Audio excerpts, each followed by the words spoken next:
Good afternoon, and thank you to the Ku-ring-gai Times for organising this forum on housing densities and the current state government proposals, which have attracted very strong opposition. People are concerned about the loss of heritage conservation areas, changes to the streetscape character, loss of trees and wildlife, and increased traffic congestion. I'm not going to comment on the details of the current proposal. Instead, I want us to discuss what our aims should be regarding density, and also point out how in the past when we've considered proposals for increased densities, the way that we've responded has maybe contributed to the current situation in which there's going to be minimal consultation between the state government and local councils and the community. So first of all, it's very important to point out that we're in a housing crisis. I think we all understand that. We have skyrocketing house prices, skyrocketing rents. It's excluding whole age groups or substantial parts of whole age groups from access to the housing, which is a basic human right. So it's unacceptable, and we have to change that situation. Now, some academics have argued that we should not really be concerned about the planning rules that affect the private housing supply, that we should instead just focus on changes to the tax system and increases to public housing. I'd say that that's just illogical, but if we just take one example, the policies around secondary dwellings, also known as granny flats, changed around 10 years ago, and after those changes were introduced, a lot more granny flats were built. Those granny flats exist, they would not otherwise have existed. Therefore, those planning rules changes increased private housing supply. That can only have had a beneficial effect, and it doesn't make sense to say that we should not pursue those sorts of policies, although we should also look at changes to the tax system, and we should also look at increasing public housing. Now, Commonwealth tax rules such as negative gearing and capital gains tax exemptions for certain owner-occupied housing have combined with local planning rules to what I would describe as gold plating the housing supply, because councils really don't oppose detached dwellings very much. People are free to pursue to build swimming pools, to build 10-car garages and other extravagant features in detached dwelling houses. Councils tend to say, oh, that's all right, that's just a house, yet they oppose multi-dwelling housing. And what this does is make housing more expensive generally on a per unit basis.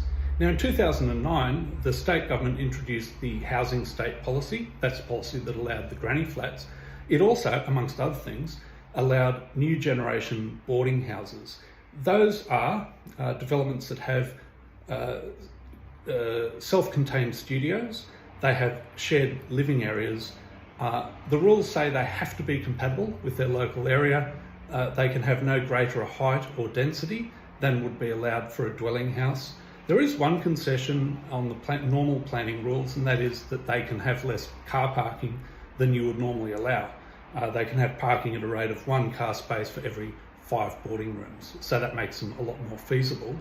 Now, those proposals attracted enormous protests.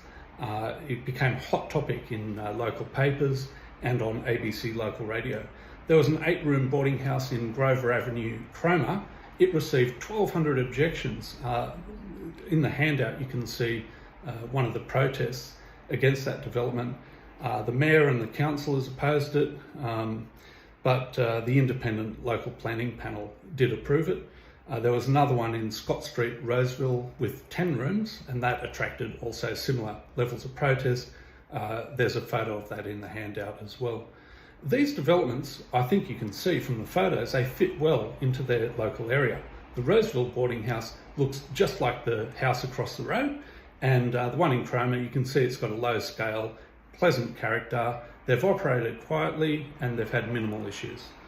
There may have been some increases in on-street car parking. I'd just say that's a necessary part of the transition that we have to make as a whole community away from car dependency.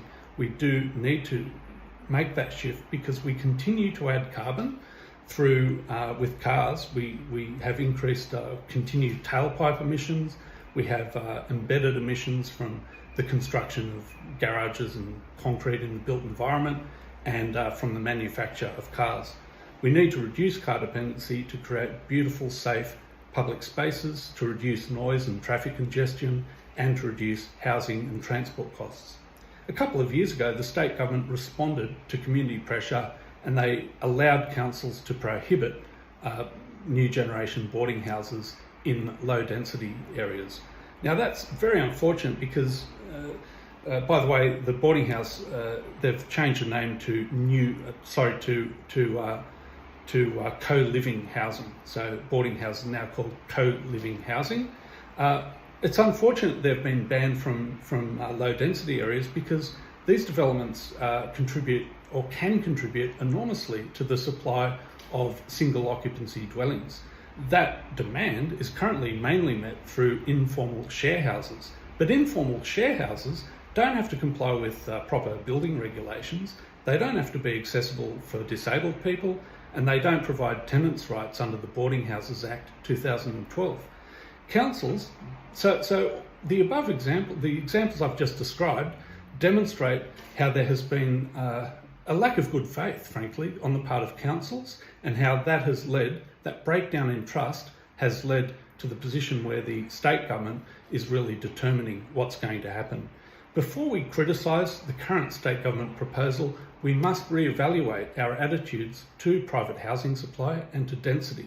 We will then be in a far stronger position to negotiate with the state government to retain our most valued heritage conservation areas and to support sensitively designed, diverse types of housing and enjoy greater housing affordability. Thank you.